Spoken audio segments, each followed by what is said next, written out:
스승의 날도 있고, 지난주 전산이 이게 어린이 주일인데 무슨 행사가 있냐 그랬더니 어린이날을 아는 어린이가 없다고. 미국에 살다 보면 그렇습니다. 그래서 어린이날 행사가 없다고 그냥 갔다고 얘기하시는데, 아무튼 어린이날도 있고 어버이날도 있습니다. 그러다 보니 부모님도 계시고 또 자녀들이 있는 약 허리 세대라고 할 수 있겠죠. 젊은 가정들은 경제적으로 부담이 되기도 합니다. 어린이날이라고 해서 자녀에게 선물해야 하고, 또 어버이날이니 부모님에게 효도도 해야 하고, 양쪽으로 이제 마음을 써야 하죠. 그렇다고 해서 뭐 내 자녀가 카네이션 성우면 그나마 다행인데, 말로 그냥 엄마 사랑해 그러고 퉁치고 넘어가면 마음만 듬뿍 받지 경제적으로 뭐 제게 어떤 용돈이나 뭐 선물이 오는 것도 아니고, 그래서 그렇다고 해서 또 나이가 많이 들어서 어머니에게 엄마 나 어린이날인데 나 선물해줘 이렇게 또 나이가 많고, 그러다 보니 젊은 세대들이 한국에서는 오울이는 조금 부담을 가질 수밖에 없습니다. 한국에 제 남동생이 있습니다. 올해로 고등학교 교장이 됐는데, 이 막내가 늘 막내 노릇을 합니다. 어머니 홀로 계신데 찾아가서 엄마에게 자신이 먹고 싶은 음식을 얘기합니다. 만두 해달라, 뭐 김치 해달라, 잡채를 만들어 달라. 그러면은 어머니가 네 마누라한테 해달라 그러지 왜 나한테 와서 날 힘들게 하냐 그러면서 막내가 해달라니 또 기쁨으로 해주면서 또 어머니 힘들게 하기도 하고 기쁨을 주기도 하는 그런 막내가 있습니다. 물론 지금 어머니가 요양원에 계셔서 이 또한 사치가 되어버린 지 오래됐고요. 치매가 진행 중이시라 가끔 전화 드려도 저를 못 알아보실 때가 있습니다. 사실 어버이날이라고 해서, 오늘 어머니 날이라고 해서 여러분들이 선물을 드릴 수 있고 용돈을 드릴 수 있다고 하면 아직 부모님이 건강하시고 정정하시는 것으로 아시고 부모님에게 늘 감사할 수 있는 그런 여러분들이 되어지시기를 바랍니다. 제가 자주 하는 말인데 사실은 미국에 사는 것 자체가 불효입니다. 제가 장남이거든요. 저도 뭐 어머니 요양원에 계시는데 제대로 찾아가지도 못하고, 그래서 어머니께 늘 죄송한 마음으로 늘 동생에게 그걸 맡기고 있는 것 같아서 제가 늘 불효하다 이렇게 생각하고 있는데, 그래도 저희 열방사랑교회를 이렇게 보니까 같은 교회에서 부모님을 모시고 또 대를 이어 신앙생활 하시는 것을 보니까 이것이 정말 축복이고 큰 은혜임을 여러분들이 또한 깨달으시기를 바랍니다. 한국에 있는 동생이 오늘도 어버이날이라고 해서 어머니 찾아뵙고 제게 사진을 보내줬습니다. 매주 어머니 근황을 제게 설명을 해주는데, 지난주는 요양원에서 드리는 수요일 예배에 참석하지 못하셨다고 해요. 2층에 계신 어머니가 1층까지 걸어 내려오실 수 없는 힘든 상황이 된 것이라 큰아들로 더더욱 숭고한 마음을 가질 수밖에 없는 그런 상황이 되어버렸습니다. 나이가 들면 애가 된다는 말이 있습니다. 예전에는 그 말이 의례적으로 하는 말인 줄 알았는데, 어찌 보면 저보다 연배 많으신 분들한테 죄송하지만 제 앞에 현실로 나타나 있다 보니 그저 스쳐 지나가는 말로 생각이 되지는 않습니다. 나이가 들면 사람의 몸집도 어린아이처럼 작아집니다. 또 생각도 어린아이처럼 자기 자신만을 위하는 그런 모습으로 변하기도 합니다. 한국에 갈 때마다 어머니와 식사를 하면 제가 어머니 밥숟갈 위에 반찬을 올려드립니다. 그렇게 하지 않으시면 어머니가 치매가 있으셔서 자기 눈에 익숙한 것만 드세요. 그럼 뭐만 드시겠어요? 맨 나물과 김치만 가지고 식사를 하세요. 그래서 늘 밥숟가락에 제가 생선도 올려드려야 하고 고기도 올려드려야 그래야 드시게 됩니다. 예전에 여러분들이 자식 키울 때 아이들 숟가락에 반찬 올려주던 그런 어머니 모습을 생각해보면 지금 저희 어머니가 또 마치 어린아이처럼 자식이 밥숟가락에 반찬 올려주는 그런 상황이 됐습니다. 그리고 생각도 어린아이처럼 되다 보니 자식이 뭐라 하는 말에 사실 별것도 아닌데 저도 그렇습니다. 우리 딸내미가 저를 얼마나 구박하는지 저 상처 많이 받는데 우리 딸이 저를 많이 구박합니다. 아마 여러분들이 어머니에게 하는 말 한마디 한마디가 그분에게 상처가 될 수도 있으니 여러분 삼가도 조심하시고 부모님의 마음을 헤아릴 지혜도 여러분이 가질 수 있기를 바랍니다. 게다가 정말 마음이 아픈 것은 때로는 처음 태어난 아이처럼 아무것도 모르는 병에 걸리기도 합니다. 점점 몸이 약해져 갑니다.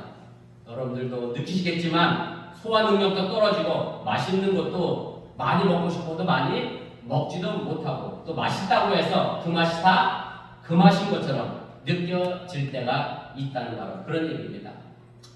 지난 4월 말에 우리 김선도 목사님이 설교 중에 한번 언급하셨습니다만 DC에 윌슬리 신학교에서 한인 학생들 종강 예배가 있어서 제가 담임 목사님 모시고 다녀왔습니다.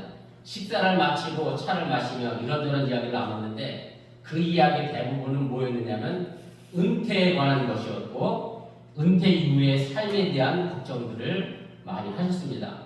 물론 노후 준비가 잘 된 분들이야 해당 상황이 없겠지만 제 입장에서 보면 한국의 대부분의 은퇴 목사님들이 경제적 어려움을 직면하게 됩니다. 그나마 조금 낫다는 UMC 목사님들도 은퇴 이후에 경제적 어려움에 빠져 있는 것도 사실입니다. 그리고 평생 목회만 하던 분들이라 사실 은퇴 이후에 뭔가 새로운 일을 하는 것에 많은 어려움을 겪고 있습니다. 그래서 저도 나름대로 지금부터라도 저도 은퇴를 위해 준비해야 되겠다. 그런 강박관념을 가지고 저도 지금 은퇴를 향하여 나아가고 있습니다.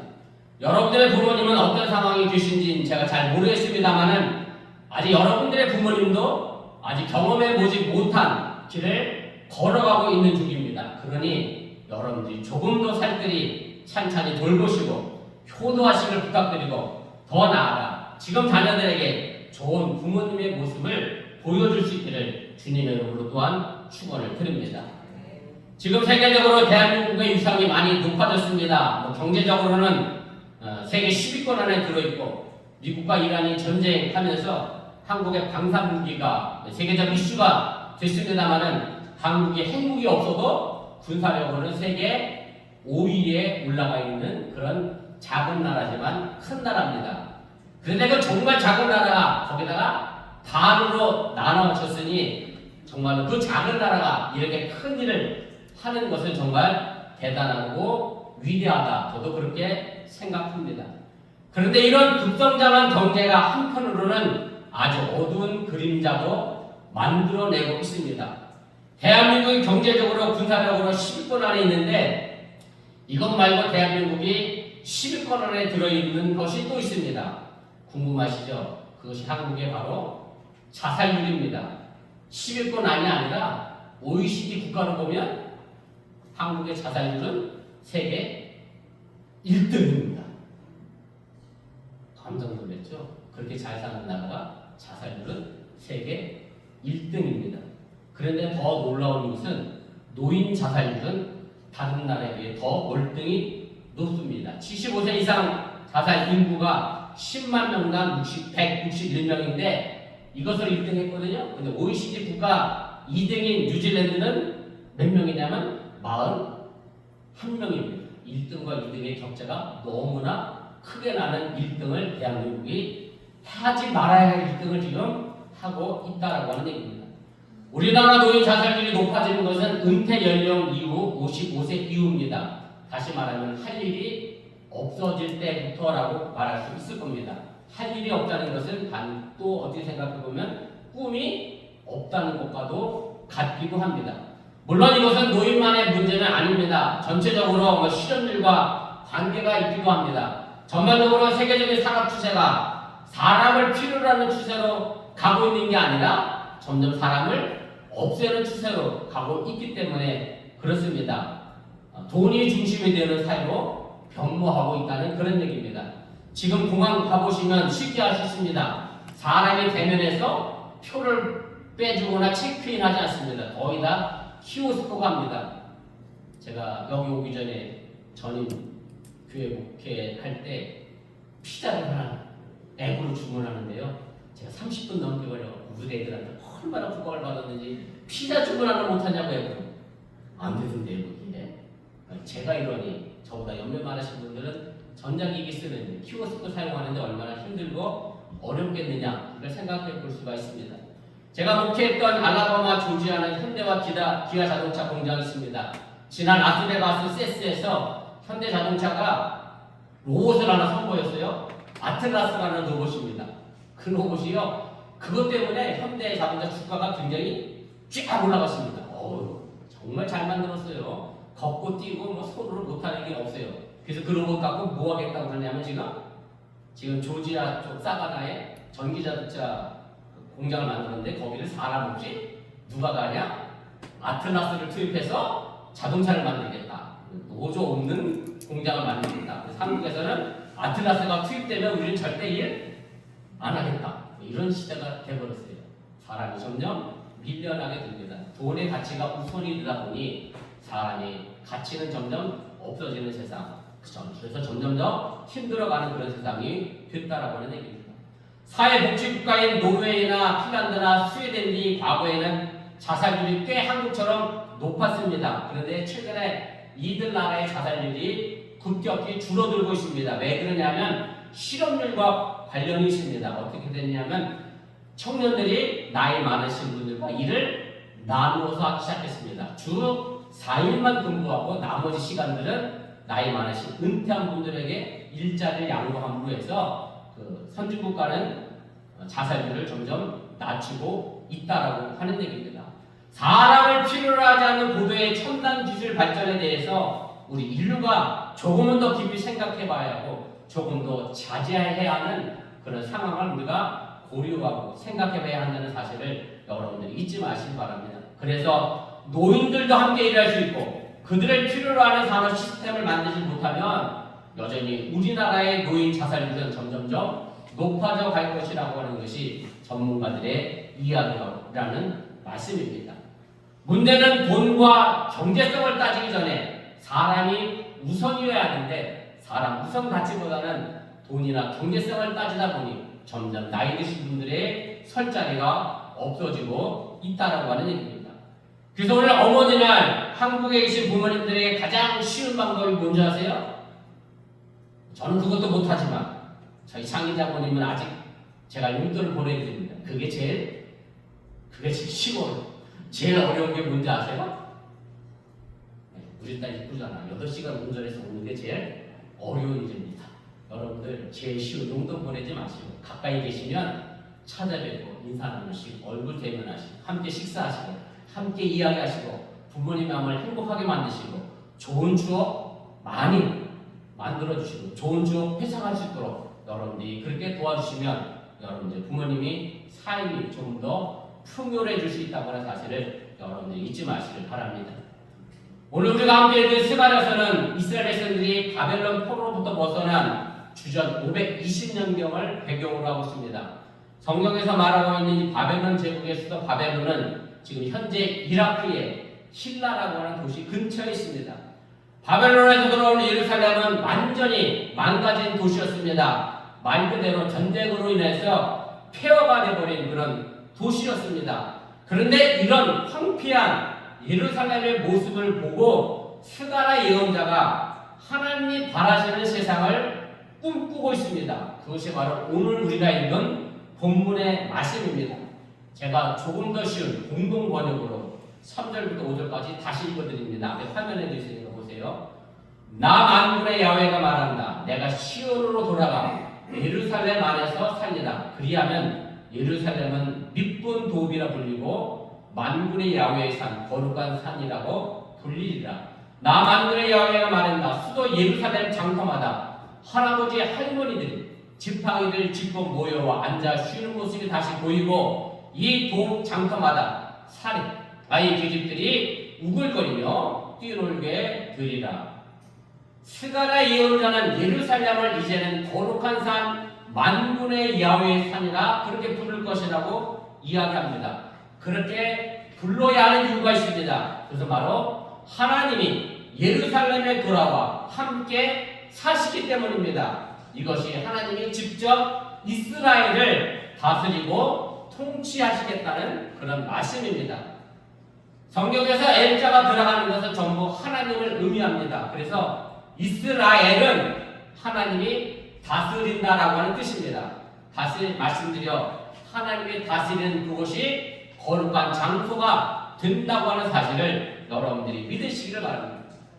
그래서 사도 바울은 감옥에 갇혀 있으면서도 감옥 밖에 있는 사람들을 향하여 뭐라고 그랬느냐면 항상 기뻐하라.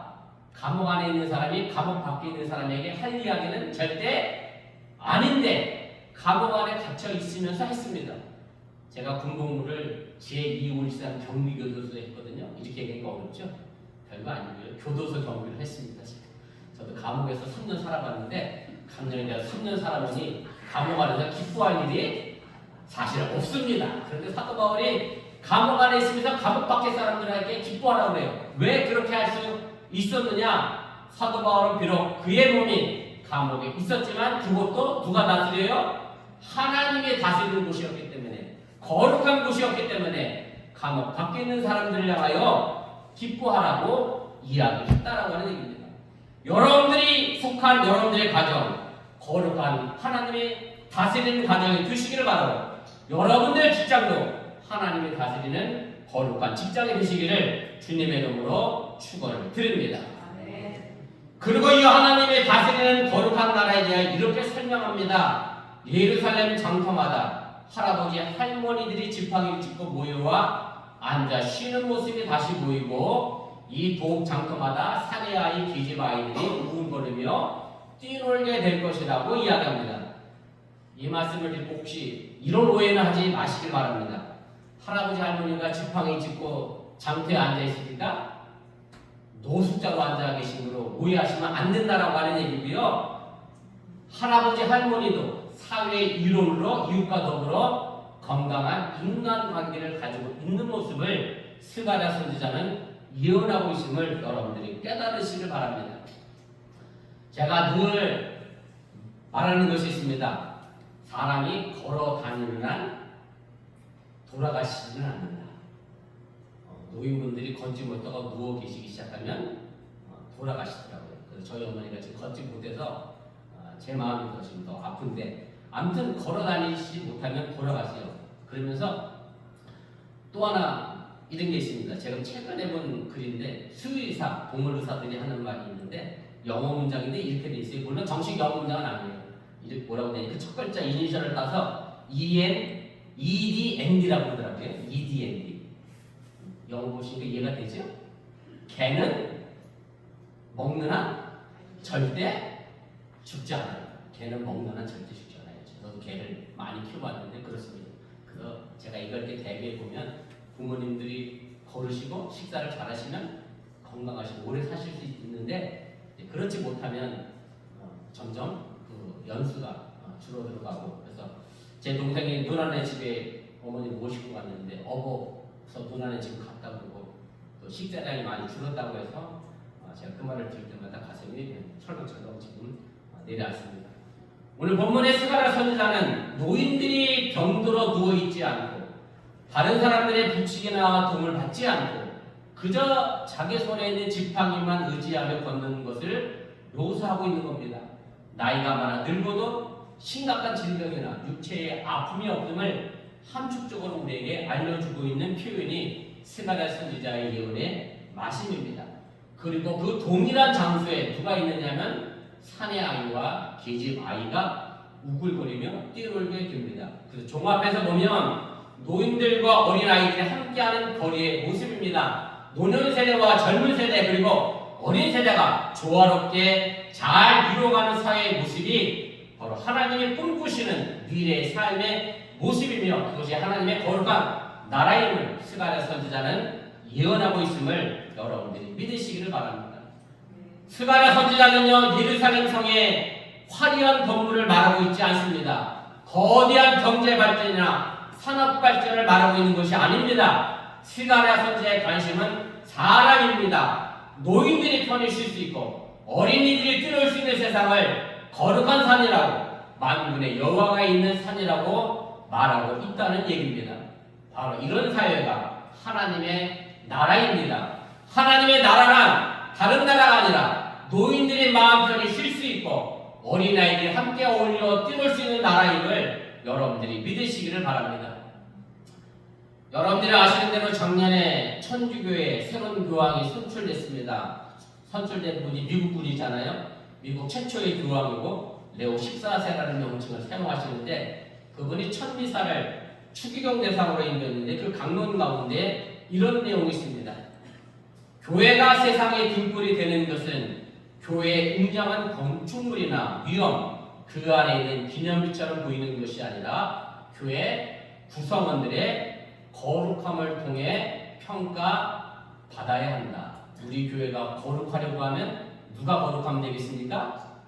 나 자신 하나하나가 거룩하면 우리 열방사랑교회는 거룩해진다는 그런 얘기입니다. 이 또한 사람에게 관심을 가져야 한다는 중요한 메시지입니다. 교회를 얼마나 크고 화려하게 지어 놓았느냐가 중요한 것이 아니라 그 속에서 신앙생활하는 교회 구성원 한 사람 한 사람이 중요함을 여러분들이 잊지 마시길 바랍니다. 사실 우리 교회는 화려한 건물을 가지고 있지 않습니다. 이 교회도 여러분들이 애쓰시고 수고해서 정말로 예쁘게 아름답게 꾸며 놓았는데 내년엔 이 건물도 어쩌면 비워줘야 할지도 모르고 다른 곳으로 이사가야 할 그런 상황에 놓여 있습니다. 그래서 저는 더더욱 열방사랑교회 성도 한 사람 한 사람이 중요하다고 믿습니다.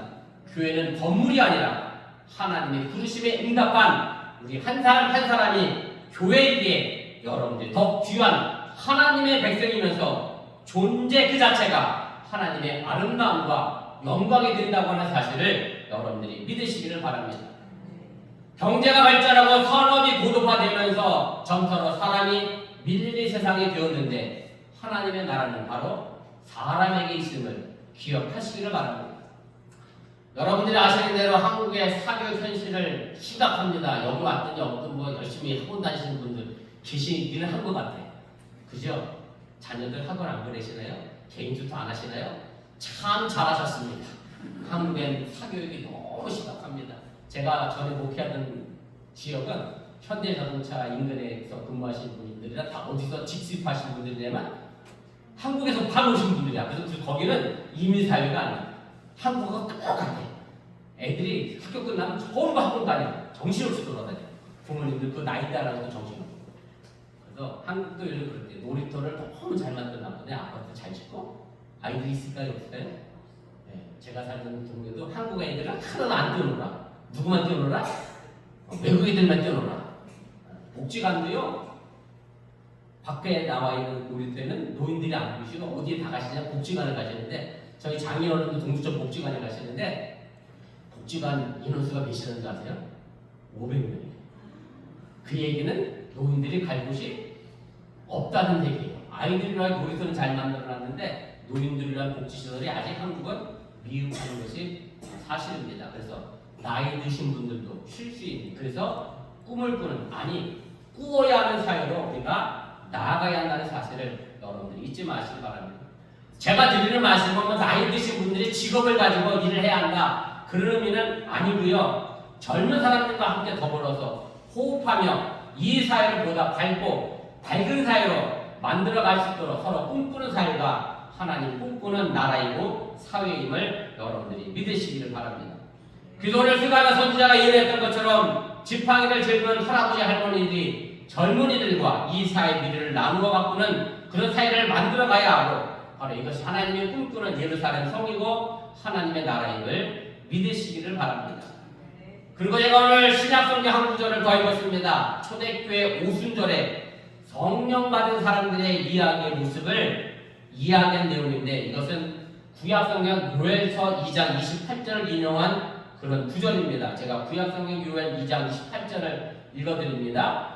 내가 내 영을 만민에게 부어주리니 너희 자녀들이 장래일을 말할 것이요 너희 늙은이는 꿈을 꾸며 너희 젊은이는 이상을 볼 것이며, 자녀들의 예언, 젊은이들의 이상, 그리고 늙은 사람들의 꿈, 이건 모두가 우리의 미래입니다. 그리고 이 미래는 초대교회 속에서 성령 받은 사람들이 가진 꿈이었음을 여러분들이 기억하시기를 바랍니다.